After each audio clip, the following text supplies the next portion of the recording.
Hey guys, Ogalbina here, bringing you guys my BBR Season 2 Week 9 battle against Jorge and his Saint and Eggys. Unfortunately, this is going to be a post-com, and there isn't going to be a big team builder. Long story short, one, I wasn't a big fan of how the commentary of the first, the live battle of it came out, so I decided that I would post-com it, and two, no team builder, because recently I was having some computer issues, and in order to fix it, I accidentally lost all of my teams, so I don't have my teams from past weeks, unless I save them in a Pokepaste and I know where they are, and I could not find anywhere where I posted my team for Jorge in a Pokepaste. Maybe it's in the DM, but I'm already into the video, and it's late, and this video is going up really freaking late, so I might as well upload it now and just go into it. So, and I can kind of remember the sets that I brought in this game just based on the preview. Type matchup and stuff like that. But yeah, we're going to be going up against Jorge this week. This is almost like an must-win. Excuse me. Oops. Sorry. Very professional. This is almost like a must-win for us this week.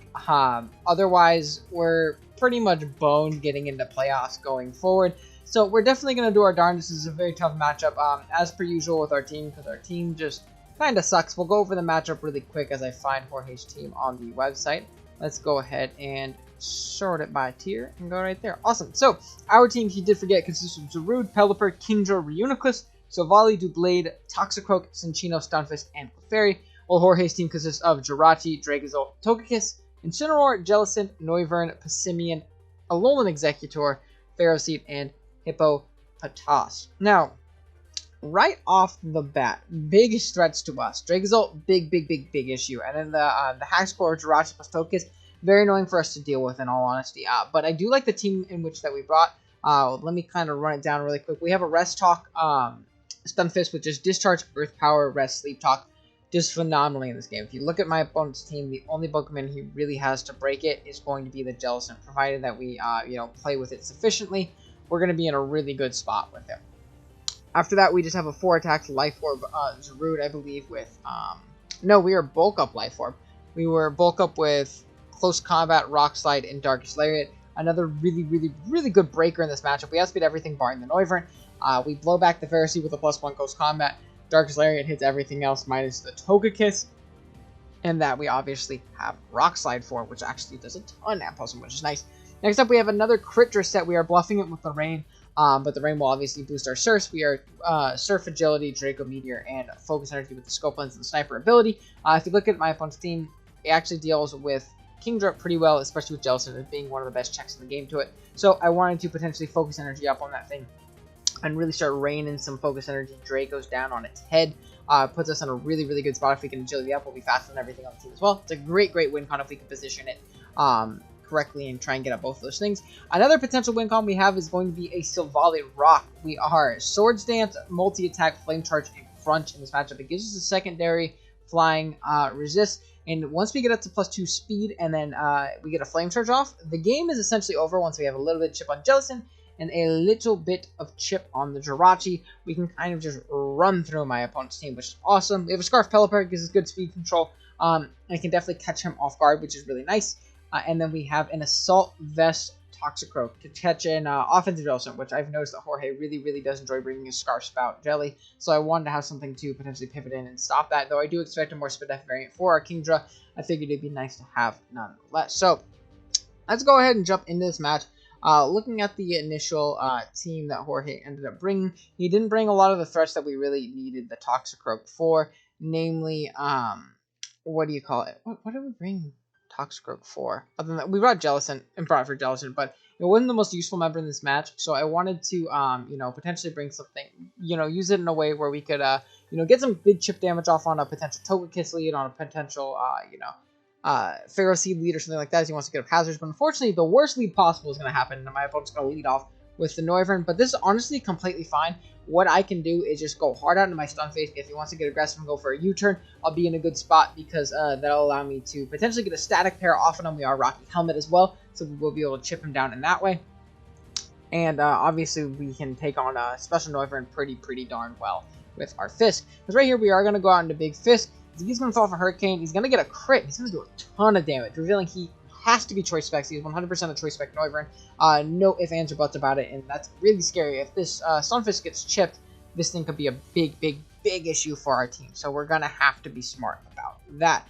Now, right here, I kind of contemplated for a little bit, didn't know if I wanted to go for a Discharge or an Earth Power, but I ended up going for the Discharge just because it's a little bit more safe. I know the Ferroseed is pretty free on me, but regardless, I wanted to throw off a big Discharge, potentially grab a Para, and, you know, go from there. As unfortunately we don't grab it, what I'm going to do is pivot right out into my Giroud. I figured this is a good opportunity to get it in, maybe set up a bulk up and start going to town against his team, because like I said, Rock Slide, Lariat, and Close Combat is pretty much unresisted. He is going to get up his Rocks, which is unfortunate, because Rocks are actually very annoying for our team to deal with, especially with the impending threat of the Noivern in the back.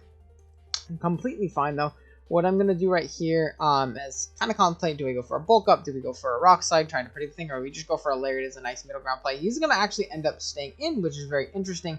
Iron Barbs is going to pop. We're going to lose a little bit of our HP as he does go for a knockoff, knocking off our Life Orb, which is a bit annoying because we're not going to be able to actually knock him out with his subsequent close combat, which is, you know, potentially really unfortunate. What I could have done is gone for, like, a bulk up or something like that. Was I actually bulk up? Oh my gosh, I'm sorry. This is, like, the most unprofessional battle that I've done on the channel here in a minute. We'll see when I click right here. But this is, the knockoff is going to allow him... No, we are U-turn. Wow. So we're just 4 attacks Life Orb. But that's going to allow him to, you know, take this next close combat, which is really unfortunate because it gives him another sack piece in the back, potentially for later. It allowed him to get up under the spike, which is again very unfortunate. Could have gone for a Rock Slide protecting this Togekiss pivot, but I figured he may want to potentially sack it off just because it had pretty much no use at that point. Got outsped by everything, you know, put me in a good spot. Unfortunately, he's going to go Togekiss right here. I figured, damn, I don't switch into this thing very well, and I want to punish potential nasty plot players and like that, so I can go for a Rock Slide. It should be able to 2-hit KO a Togekiss from here. I can potentially now flinch on this thing, a little bit of Divine Justice against Togekiss, but we miss, and he goes for a Thunder Wave. That's great. That's awesome. Really good stuff right there. Unfortunately, this is going to kind of be the theme of this game. The Togekiss and Jirachi, they're going to, you know, kind of do us a little dirty here as we end up moving forward. So, unfortunately, we are going to get paired. This is going to allow me to, you know, potentially just get outspeed and revenge by this thing right here. As he goes for the Flamethrower. This doesn't kill me, though, which is very interesting, but he gets a crit. So, I would have loved that Rock Slide damage. If we were to hit both of those Rock Slides, Togekiss would be dead. So, that would have obviously been really nice for us. But unfortunately, it's just not going to go down like that. And right here, I'm going to be forced into my Stunfisk, and I'm going to have to rest.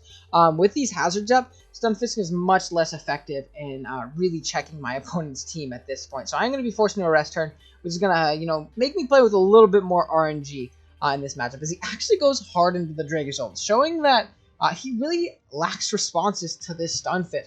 As right here, I just go off a Sleep Talk. If I get an Earth Power, this is great. This is my check to this thing. I don't have to switch into Dragozolt. If he locks Outrage, he locks Outrage. At this point, there's not much I can do. I don't have a Fairy on my team, so like a Banded Outrage or a Life Orb Outrage lock is pretty free at this point. He's going to go for said Outrage. That is 100% banded based on that damage. Actually, it could have potentially not been because we were a little bit more spit off. We are going to go Sleep Talk, and we are going to get the rest turn, which is awesome. And then with hazards, this thing really isn't worth saving at this point, unfortunately. It just really is not worth saving. So what we're going to have to do is... after kind of contemplating and thinking it over, is there anything worth sacking other than my Stunfisk? The answer is no, because I can't get anything off. My best bet is hoping he misses due to hustle. He does not, and down goes our Stunfisk. We basically just get some Rocky Helmet chip out of that exchange, which is not a good time. But what I'm going to do is I'm going to go Pelipper. Based on that damage, I didn't believe he was going to be Scarfed. So I can go to my Pelipper, and I can revenge kill this thing with an Ice Beam, which is really important. So Scarf Pelipper is actually going to end up picking up a kill right here, I believe, which is obviously super clutch. He is forced to stay in due to the 3-turn Outrage, and we definitely knocked him out from here due to the Rocky Helmet chip. So, you know, Stunfisk helping out at least in letting us pick up that kill, but not getting the Sleep Talk roll that we really wanted, unfortunately. Could have probably 1v1 that, but... all's well that ends well. Unfortunately, we are going to go down as out comes the Jirachi. Very annoying Pokemon for us to potentially deal with. I am going to be forced to go pretty much hard Kingdra, which is not a good time, as he is going to, I believe, just throw up. What is it? Yeah, he just throws off a Thunder Wave.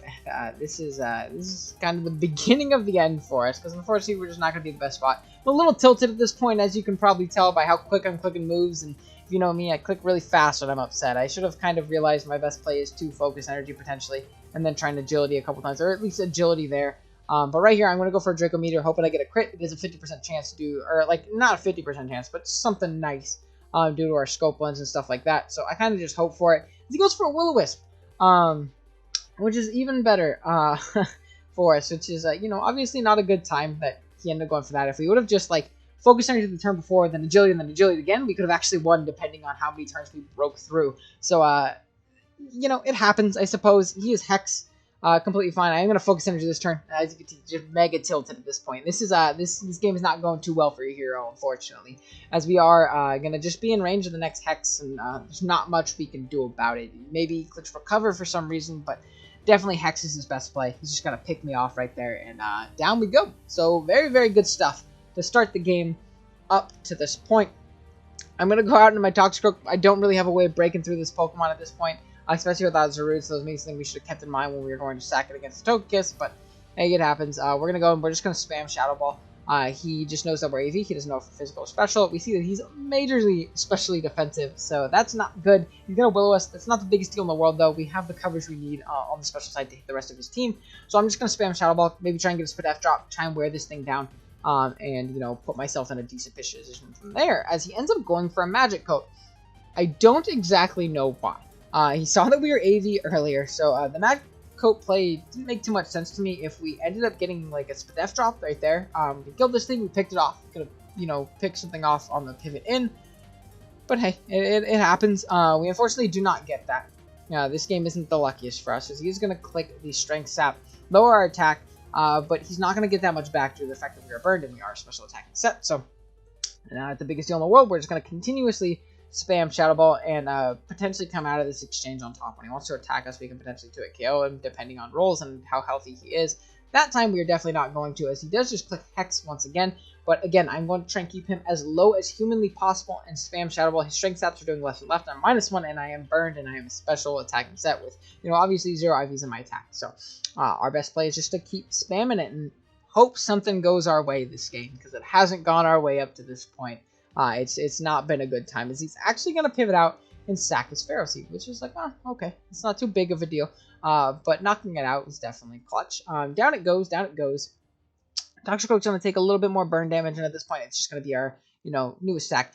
One thing I do want to mention, though, is that his, let's go ahead and pause it. His Jellicent is 100% in range of our Silvally. So, these are my contingencies to win. This is my only way of winning the game at this point in time. What we do is, we hope he goes into Noivern. Check. He went right into it. So, great news for us. He goes right into Noivern. I sack this thing off. I see what he locks into. If he locks into Hurricane or Flamethrower or anything like that, I go into my Silvally Rock and I set up a Swords Dance. From there, if he goes into the Jirachi, my play is to Flame Charge and hope, 1, he chokes and doesn't go for a Thunder Wave. Thunder Wave is by far his best play versus me. Or 2, he misses the Thunder Wave, and we're able to get a Flame Charge off, because after that Flame Charge chip, we'll obviously knock it out, and from here, everything on his team is knocked out by a +2 Silvally, minus the Jirachi. So, provided we play it correctly, we may be able to win this game with it in the back. So, right here, as I said, I'm just going to sack off my my Toxicroak right here. He ends up locking into Boom Burst, which, all the same, is very, very good for us, as I'm going to go into my Silvally Rock, and from here, I am going to click Swords Dance. I live to Boom Burst, potentially. Now, I want him to switch out, because I want to stay as healthy as possible for the rest of his team, but what I'm going to do is just click Swords Dance. Again, I have to hope he pivots out, goes into something else, and potentially I'll be in a decent spot from there, and we can potentially pull it back with a, you know, big Silvally Rock here, actually. So, like I said, Swords Dance on a, he's locked into Boom Burst. We know for a fact he's specs based on the damage that he did do to our Stunfisk earlier on in the match, as he is going to switch. Another thing, I don't do too much this. Go into his Togekiss, essentially sack it off, as I do get off my Swords Dance. Now, right here, I could have played for the miss. The reason I don't, though, is because with this Pokemon, he's 100% clicking Thunder Wave. With the Jirachi, I still have the same odds for him to miss said Thunder Wave, and I can bait him into potentially going for an attack, him not knowing my bulk, thinking I'm offensive kind of thing. If he does that, then I have more likely of a chance to win, as little as it is, if that makes any sense. With this, he's 100% clicking Thunder Wave, and I know I can outspeed this thing and knock it out with a multi-attack. So, that's what I'm going to do this turn. I am going to click multi-attack. I definitely did ponder going to the Flame Charge, hoping he missed, hoping he clicked Dazzling Gleam, you know, whatever. But I figured the choke of him clicking Iron Head with Jirachi was much more likely. And if I got that play off right, I do win the game right here. He is going to go into the Jirachi right here, as expected. Like I said, I flame charge here. No other play but to flame charge. If he chokes and doesn't click Thunder Wave, I should win the game. He clicks Iron Head, and he crits me. I guaranteed lived that. I calced it. I lived after 2 spikes and rocks. Guaranteed. Granted, he did have that chance to flinch me, but the fact that he got the crit 100% sealed the game. That was super whack. I was very, very upset during this game. As you can tell, I'm post-comming it, honestly, mostly because I was very tilted, and I don't think it was best for me to, you know, showcase myself in a manner and how upset I was after this game. Something I definitely need to work on, but this is going to be the game. He has a Jirachi plus a Jellicent. I can never win this. I'm just confusion. Unless I get like 87 turns of confusion in a row, we're going to be in a pretty bad spot, as he's just going to be able to click Thunder Punch. Down we go, and that is going to be the game. Now, this puts us in a really... Sorry, I accidentally clicked stop recording. So we're going to have to edit that in. Like I was saying, that puts us in a really bad spot. We're basically going to have to win out from here on out. We play 3 very solid players in Shay, Dorian, and JB. We play JB next week, then Dorian, and then Shay. All very solid players, all pretty good matches versus us. So we're going to have to play out of our minds in order to try and sneak into playoffs, which is really unfortunate because I feel like this season of BBR, we've played phenomenally with a very subpar team. I know my team obviously isn't the best. I didn't draft very well. But I think we've played very well. The losses that I'll hold are the ones versus Seabad. And I believe there was another game this season that we did end up losing, like, for real. But the only games I hold is, like, you know, the games that I know I should have won. I think I would have beaten Matt. I know I would have beaten Jason. He knows that too. I love Jay, but he knows he bullshitted me out of that one. And, what do you call it? This one. Provided I didn't get flinched there, which I know, again, there is a good chance that I would have. But provided I didn't, I flame charged up, and I put myself in a position to win for him on his choke, and he did, but it didn't end up working out for me, which is unfortunate. So, regardless of what our record comes out to this season, I know the record may not look too pretty, just like GDL hasn't looked too pretty lately. Which is weird. I just can't do it on Wi-Fi this gen, man. We're really gonna have to tighten up DLC too. I'll talk about that in a future video. But we're playing well. I know we are playing well. Like, this game, a little bit sus. We didn't play our best, but we put ourselves in a position to win. Throughout the rest of the season, we should be in a much better position. We should be essentially clinched for playoffs, in my opinion. I know it sounds like I'm just kind of complaining and whining, but I am upset about it. I am definitely upset about it. But that's the game I choose to play. This is the game I choose to, you know, use my free time on, which may not be the smartest idea, but I do it nonetheless. So I kind of got to take the positives and negatives with each other and kind of just move forward and go on to the next one. But yeah, thank you guys so much for watching. I apologize this video wasn't the best. It's very late. It's, you know, obviously a post-com, which isn't as fun to watch, and I lost, which obviously isn't as fun to watch. But I appreciate it nonetheless. I really do appreciate all your guys' support. If you're watching the videos every week and you're enjoying them, go ahead and hit the sub button. It's completely free. It lets me know you're enjoying what I'm doing, and it's ridiculously easy. So go ahead and hit that button for me. Hit the like button as well, and I will see you guys in the next one. Later.